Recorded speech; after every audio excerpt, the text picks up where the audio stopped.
judulnya poligami yuk.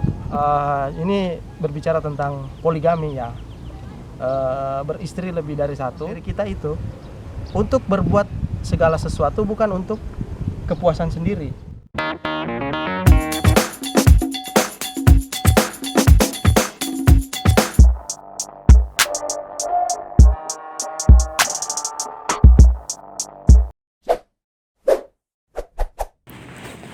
Assalamualaikum warahmatullahi wabarakatuh. Kembali lagi di Anggun Ihsan Channel bersama saya Anggun Safitri dan Bang Saiful Ihsan.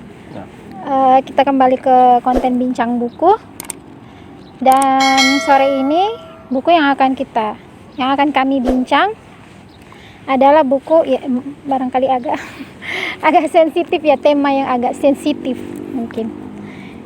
Judulnya Poligami Yuk ya. Judulnya Poligami Yuk dari Agus Mustafa. Ya, bisa di search di Google, di internet. Siapa sih Agus Mustafa itu? Ya, silakan kalau mau cari Agus Mustafa penulisnya dan buku Poligami Yuk ini. Agak bagaimana ya judulnya? Karena agak terdengar kontroversi karena seperti mengajak untuk. Oke, saya persilakan langsung kepada Bang Ipul untuk membincang buku ini. Apa yang ada di dalam buku ini? Silakan. Ya, Bismillah. Assalamualaikum warahmatullahi wabarakatuh. Jadi ya judulnya ini seolah-olah mengajak ya, ada kata yuk ya. Yuk. Tapi apakah isi dari buku itu selesai dengan judul, ya? Ataukah judul ini hanya semacam penarik gitu, ya kan? Nanti kita tahu. Ya judul biasanya kan ngeprank tuh. Biasanya ada judul yang ngeprank. Tapi seperti apa ya? Jadi ini berbicara tentang poligami ya, beristri lebih dari satu. Nah, ini adalah wacana yang kontroversi di kalangan masyarakat kita. Ya, masyarakat kita. Baik itu kalau kita bicara dalam skop terkhusus kepada Islam atau masyarakat secara keseluruhan. Karena poligami itu bukan hanya soal isu agama, tapi juga ada menyangkut perasaan pribadi, ya, ada masalah sosial, psikologi, pendidikan dan lain sebagainya. Nah, di sini apakah dia ketika menaruh kata you itu berarti dia mengajak? Nah, mari kita lihat. Tapi di sini ada pertanyaan kecil. Benarkah Al-Qur'an menyuruh berpoligami karena alasan syahwat? Apakah itu? Nah, begini ya. Apalagi di masyarakat Islam kan. Jadi ada dua hal yang membuat orang-orang itu pertanyaan dulu. Dulu. Apakah poligami itu boleh atau tidak? Sunnah, kan? Sunnah ataukah kekhususan bagi Nabi? Ya. Dalam arti orang-orang tertentu saja, orang-orang di zaman tertentu saja yang bisa berpoligami seperti Nabi dan sahabat. Apakah di zaman sekarang itu memungkinkan? Seperti itu ya, pokoknya beberapa pertanyaan. Nah, kita di sini tidak menjustifikasi memilih salah satunya. Ya, tapi kita di sini membincang sesuai dengan perspektif si penulis buku. Penulis buku ini Agus Mustafa, bisa dikunjungi di akun FB-nya. Oh iya.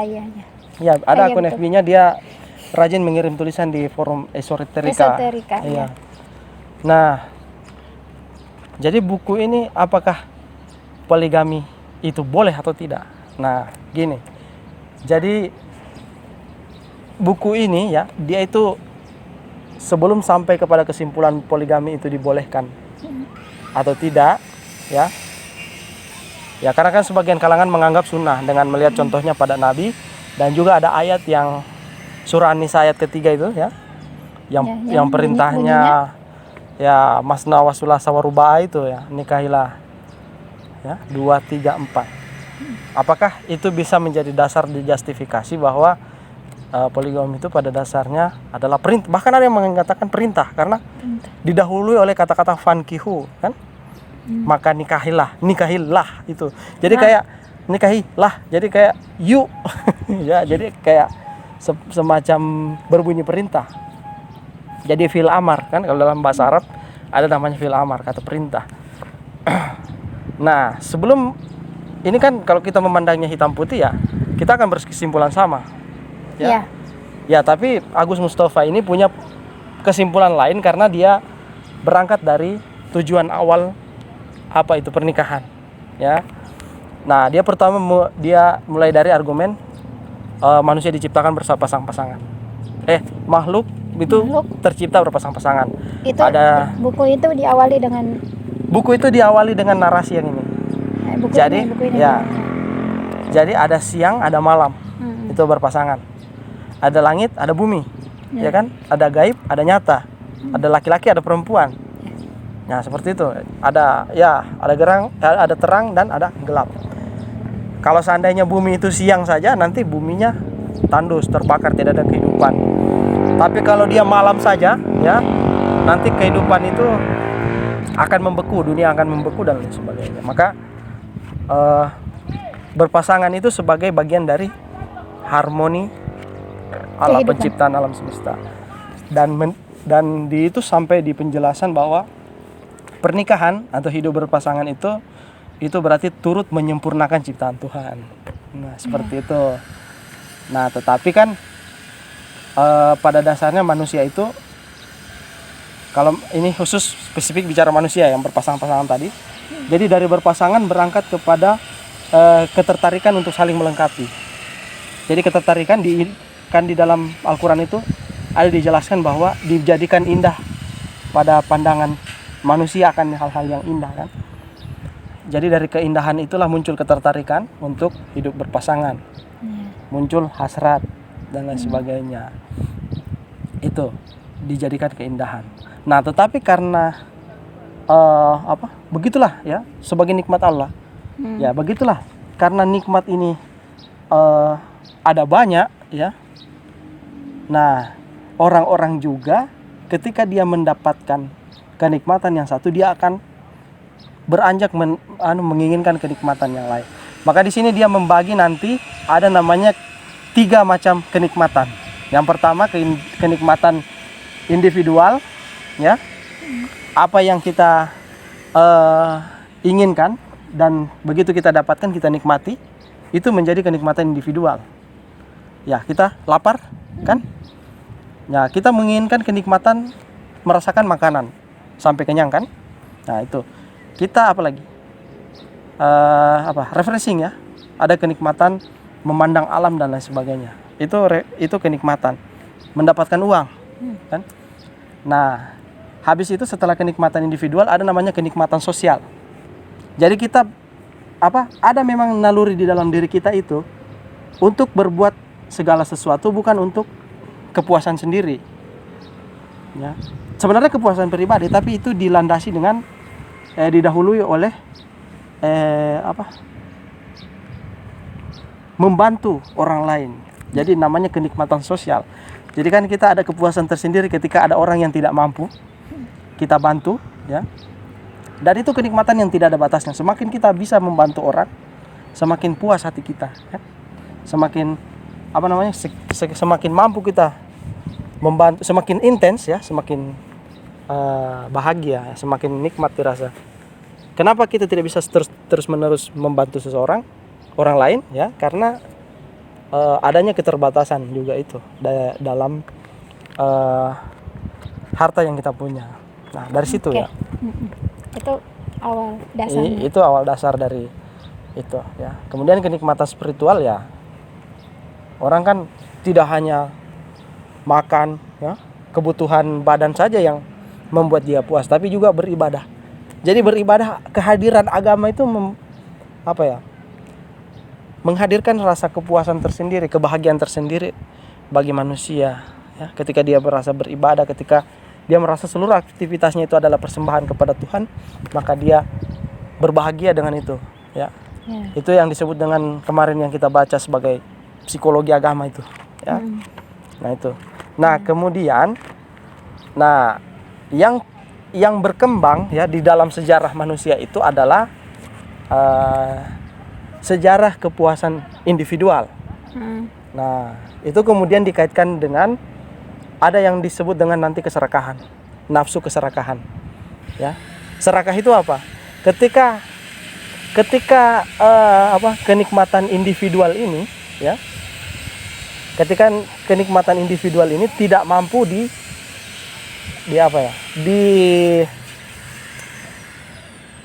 ditahan, ya, untuk terus mengejar kenikmatan yang lain. Misalnya ketika kita makan, kan? Kita makan, itu kita merasa kenyang, ya kan? Maka kenikmatan individual itu berhenti. Kita mencari kenikmatan yang lain. Misalnya setelah makan kita mau apa? Ya kan? Barangkali pergi jalan-jalan. Dapat jalan-jalan kita mau apa? Kita foto-foto lagi. Jadi kenikmatan itu bertambah. Nah, jadi itulah yang keserakahan itu begitu. Jadi terlalu menuruti, ya, keinginan individual. Nah, itu. Jadi apa hubungannya itu dengan orang yang berpoligami? Tunggu sebentar. Belum masuk. Jadi tapi ternyata ada perbedaan antara keserakahannya kaum laki-laki dan perempuan. Ya. Jadi kan sejarah itu kan, kalau kita baca sejarah-sejarah, ada kaisar-kaisar yang perempuan kan, misalnya Cleopatra dari Mesir kan, ada juga Ratu Bilqis, ya kan, dan lain-lain. Ya, sejarahnya ketika perempuan berkuasa, ya, keserakahan yang ada pada mereka itu hanya pada berupa memperkaya diri, ya, memperbanyak perhiasan, memperbanyak fasilitas, ya, kemewahan dan lain sebagainya.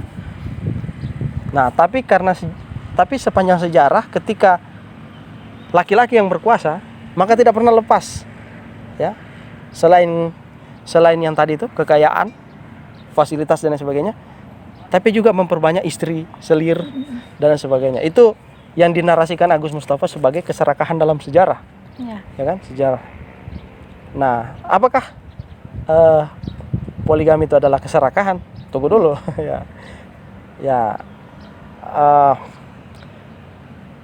Tetapi memang, ya, dalam sejarah, kata Agus Mustafa, ini kan sejarah ini berjalan antara laki-laki dan perempuan. Biar bagaimanapun sejarah penaklukan bangsa-bangsa, tapi di dalamnya selalu ada berbicara tentang laki-laki dan perempuan. Dan rata-rata di dalam sejarah itu perempuan menjadi objek, ya. Jadi laki-laki mengeksploitasi perempuan. Jadi itu tadi yang ada pada diri penguasa itu, ya, mereka ada perbedaan keserakahan antara laki-laki dan perempuan. Nah, itu. Nah, jadi soal poligami itu bisa jadi juga seperti itu, ya. Bisa jadi disebabkan oleh keserakahan tadi. Makanya di sini ada pertanyaannya, apakah benar karena alasan syahwat? Nah, kenapa orang serakah? Karena syahwat itu. Nah, itu. Jadi ada tiga yang membuat orang orang itu serakah. Ujian bagi laki-laki. Yang sering kita dengar dari orang-orang. Jadi harta, tahta, wanita. Ya. Tapi sesungguhnya kata Agus Mustafa, yang bukan harta, tahta dan wanitanya itu yang jadi ujian bagi seorang laki-laki. Tapi hasrat untuk memiliki harta, hasrat untuk memiliki wanita, harta, tahta. Nah, itu yang sebenarnya menjadi inti dari masalah itu. Jadi itu hasrat. Jadi harus digarisbawahi, ini hasrat. Jadi kita boleh berbicara atas nama apa saja, tapi yang tersimpan dalam diri itu kan hasrat. Nah, itu. Nah, kepemilikan terhadap hasrat inilah yang terkadang, ya, yang tidak bisa dibendung, tidak bisa ditahan, maka dia akan menjadi mental rakus itu. Nah, khusus kepada tema pernikahan, ya, apakah keinginan seorang lelaki beristri lebih dari satu itu, ya, Jadi seolah-olah mendapat justifikasi dari An-Nisa ayat 3 itu, masna wa sulasa wa ruba. Ya. Ada yang menganalogikan begini. Jadi kan di situ karena ditafsirkan sebagai perintah, maka itu yang dipakai. Nikahilah 2, 3, 4. 4. Kalau tidak adil, baru nikahi seorang saja. Jadi itu logikanya begini. Coba dulu nikahi 2, 3, 4. Itu Logikanya siapa? Ya orang-orang yang berpendapat seperti itu. Coba dulu 2, 3, 4. Kalau kamu sudah tidak mampu, ya berarti 1. Jadi urutannya itu 4 dulu dicoba, baru coba 1. Jadi seperti itu. Ada logika yang lain Iya. tentang itu. Ya. Ada juga yang berpendapat lain. Yang penting adil. Ya. Bisa adil. Kan? Yang penting di situ. Apabila kamu tidak mampu berbuat adil, maka 1 saja. Berarti pertanyaan kebalikannya, kalau adil berarti boleh 4. Kan begitu pertanyaannya. Ya kan? Nah, Agus Mustafa punya argumentasi. Yang mana? Apa? Kalau Agus Mustafa yang mana? Jadi begini. Yang dia pilih. Jadi kita kembali kepada, makanya di sini sebenarnya buku ini ya, memang judulnya adalah poligami, tapi dia meletakkan argumentasi penjelasnya itu di bagian terakhir. Nah, kalau kita mau timbang buku ini, sebenarnya lebih berat kontennya ini tentang berbicara tentang pernikahan. Dia berbicara, tapi dia pancing dengan kalimat Jadi poligami. kemungkinan orang-orang yang ingin berpoligami baca buku ini mengingat kembali pernikahan awalnya. Iya, mungkin begitu ya. Iya. Nah, jadi dia kembali kepada tujuan pernikahan itu apa? Sakinah, mawaddah, dan marahmah. Ya kan? Sakinah itu ya ketentraman. Itu pertama. Sakinah adalah menumbuhkan ketentraman antara makhluk yang berpasang-pasangan tadi. Yang kedua adalah mawaddah, cinta, kan? Rasa cinta ya terhadap apa yang kita miliki. Kemudian warahmah, yaitu kasih sayang. Jadi kalau ketentraman, kecintaan dan kasih sayang ini terganggu, maka tujuan pernikahan itu sudah sudah tidak terpenuhi. Dan ingat, menikah itu kan ibadah, bukan semata untuk, memang dia peranannya menikah ini untuk membuka saluran menyalurkan syahwat secara resmi. Tapi kan bukan hanya itu, ya kan? Ya. Jadi kalau hanya karena itu, berarti kalau seperti yang kita bilang tadi, dia dengan satu istri lalu muncul syahwat keinginan untuk memperoleh lagi, berarti dia berpikir, oh kalau begitu bagaimana kalau tambah lagi 1? Kan begitu. Kalau kita sudah beli mobil, misalnya mobil Avanza, kita sudah punya. Bagaimana kalau kita punya lagi mobil Honda Jazz misalnya, toh? Atau kita punya lagi, habis punya Honda Jazz kita punya, bagaimana lagi kalau kita punya Alphard, dan begitu. Dan itulah